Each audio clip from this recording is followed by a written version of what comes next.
지난주 금요일에 있었던 선거 결과로 뭐 국내 정치권이 시끄러운데요. 민주당에서는 이재명 대표 엄호에 나선 모습입니다. 김민석 최고위원이 어제 최고위에서 이런 말을 했던데 선고를 내린 부장판사를 놓고 서울 법대를 나온 게 맞냐고들 한다 뭐 이런 얘기를 했어요. 이건 너무 판사를 좀 개인적으로 좀 조롱한 표현 같은데 어떻게 들으셨어요? 뭐 저도 그 학교 나왔습니다만은 그러니까요. 그 학교 나오신 분들이 그 한국의 현대사에 뭐 그렇게 긍정적인 역할만 하는 것 같지는 않습니다. 그 법대에서 부끄러운 동문을 예. 뽑는데 거기에 뽑히신 분들이 뭐 우병우, 조국, 뭐 최근에 우리나라 대통령, 예. 뭐 서울법대 뭐 똑똑할 수는 있습니다. 그렇지만 똑똑하다고 현명하지는 않고요. 예. 또 현명하다고 지혜롭지도 않은 거고요. 그 학교를 대사 얘기하는 건 그렇고 애시당초 처음부터 지난 여름 그 민주당의 전당대회는 네. 그 다 보셔서 아시겠지만 그게 뭐 정상적인 전당대회라기보다는 이재명 대표 호위무사 선발대회였습니다.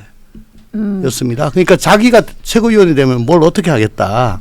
당을 어떻게 지도부의 일원으로서 끌고 가겠다라는 얘기는 없고 나는 뭐 이재명의 집권플랜 본부장이다. 나는 이재명의 수석 변호인이다. 나는 이재명의 국방참모다. 다 이재명의 뭐다. 이재명 호위하겠다. 예. 그렇게 해가지고 모여진 게 지금 저 지도부거든요. 거기서 무슨 얘기가 나오겠어요.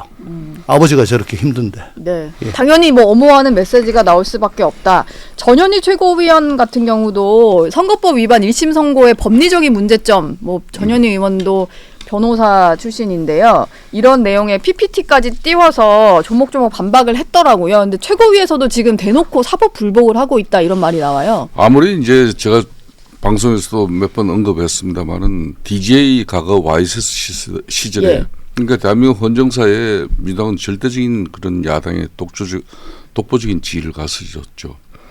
DJ YS 때보다 더 공고한 이재명 민주당 당 지도 체제는 예. 정말 뭐 최상의 지금 조건이 돼 있죠. 근데 뭐 이번에 좀 전에도 서울법대 뭐 김민석 수석에 나온 판사 맞냐? 서울법대 나온 판사면 다 이런 식으로 하냐고. 이게 말이 안 되는 그냥 예. 이야기고 거기다가 뭐 저기 저 최민희죠. 최민희 의원 같은 경우는 민주당이 이제 숨죽이던 그런 비명계가 움직이기 시작했다고 하면서 네. 비명계가 움직이면 죽는다. 제가 당원과 함께 죽일 것이다. 네. 참 최민희 볼만한 여성분이에요. 네. 에? 자기가 어떤 수로 죽인다는 거지. 난 도대체 그 초병이 꼼짝마 움직이면 쏜다. 네. 자기가 뭐 움직이면 죽인다. 뭐 이런 거. 비명계가 다 사형 선고를 받아서 자기가 사형 집행 가려면 또 그런 얘기를 하면 또 몰라요. 네.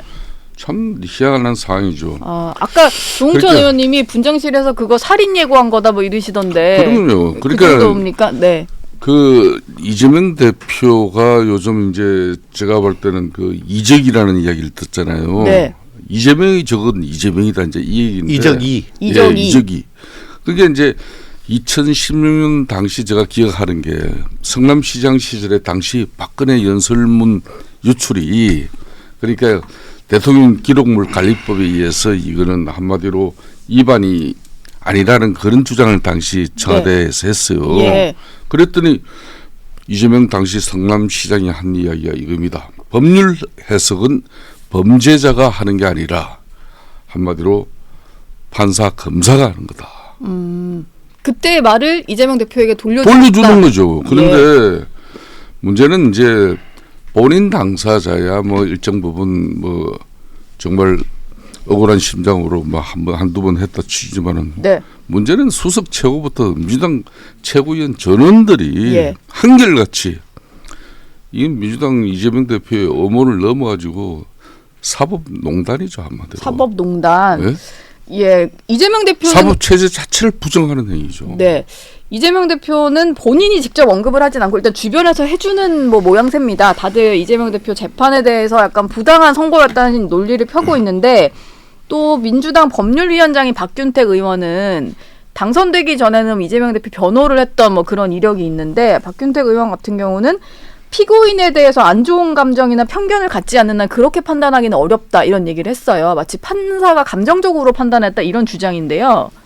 이거는 앞으로 재판 많이 남아 있는데 좀 안 좋은 영향 줄 것 같은 발언이거든요. 뭐 박현택 의원의 그 뭐 감정적인 판결이다 뭐 이 정도는 양반이고요. 예. 굉장히 점잖은 거고 뭐 당장에 박찬대 원대가 지난 우중의 집회에서 뭐 미친 정권에 미친 판결이다. 네.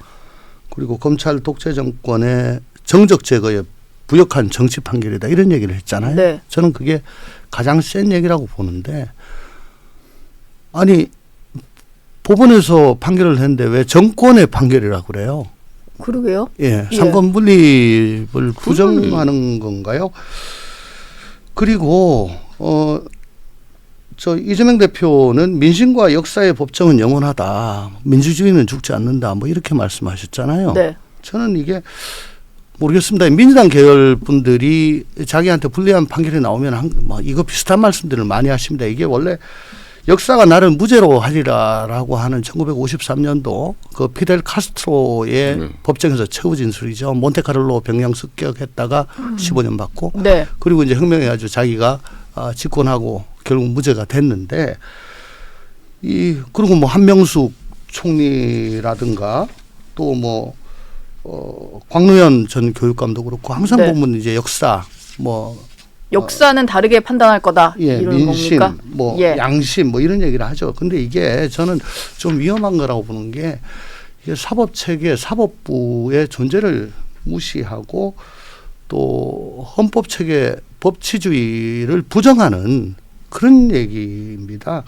이런 식으로 가면 이제 이 다수에 의한 독재가 합법화되는 건데 네. 바이마르 공화국 때 이런 식으로 해가지고 독일이 나치로 넘어간 적이 있지요. 그러니까 2017년도 당시 그때도 성남시장 시절이었어요. 예. 그때는 이명박 대통령 그러니까 MB 측이 정치 보복식 그런 가거사를 도출하는 것은 바람직하지 않다. 뭐 이런 이야기를 그때 했잖아요, 그죠? 예. 그때 그러니까 또 성남시장 하는 이재명 그때 시장이 한 이야기가 나쁜 짓 하면 혼나야 되고 또 죄지으면 벌 받는 게 그게 당연하다. 그래서 죄짓고 책임 안 지는 것이 안 통한다 이제. 예. 본인이 직접 그 이야기를 해놓았어요. 본인이 전직 대통령들 수사할 때는 그런 얘기를 해놓고. 그러니까 이제 예. 이 과거에 이런 발언들이 진심이었다 그러면은 사법부의 판단에 자신이 반기를 들면서 이렇게 항소를 외치고 또 뭐 헌전을 중단케 하는 그런 뭐 정치적 그런 상당히 위험한 행위를 할 게 아니라 네. 국민께 사과하는 것이 우선이죠. 그렇게 하고 재판부에 선처를 바라는 그런 식으로 재판 이 피자로서의 임하는 자세와 태도를 본질부터 근본부터 바꿔야 돼요. 예. 근데 언제부턴가 네. 우리나라 정당들이 사법부 판결에 대해서 진영 논리에 딱 갇혀가지고 자기들한테 유리한 판결이면 사법부 판결을 존중한다. 자기들한테 불리하면은 저 법원 이상하다 저거. 네. 근데 옛날에 국민의힘은 안 그랬거든요. 근데 언제부턴가 똑같이 됐어요. 예를 들어 작년에 이재명 대표 구속영장 기각됐을 때 예. 당장에 국힘에서 나온 말이 개딸에 굴복했다. 법원이 그렇게 비난을 했고 민당은 현명한 판단이라고 그랬죠. 네. 근데 이화영 부지사 1심 판결에서 중형이 나왔잖아요. 그러니까 국힘은 또 당연히 사필 규정이다 그러고 예. 민주당은 뭐 판사의 편향된 가치, 독선, 오만에 가득 찬 이 그릇된 판결이다. 그 진영 논리로 이렇게 흔들다 보니까 이건 도대체 대한민국의 법치주의를 공고히 하려는 그런 공당으로서의 자세가 맞느냐. 그건 양당이 예. 똑같다라고 말씀드립니다. 하긴 뭐 사법부가 무슨 판결을 해도 어느 당 쪽에서는 또 비판을 받기 마련이니까 그건 좀 자제를 해야 되지 않겠나라는. 그러면서 고소 고발은 또 열심히 해요.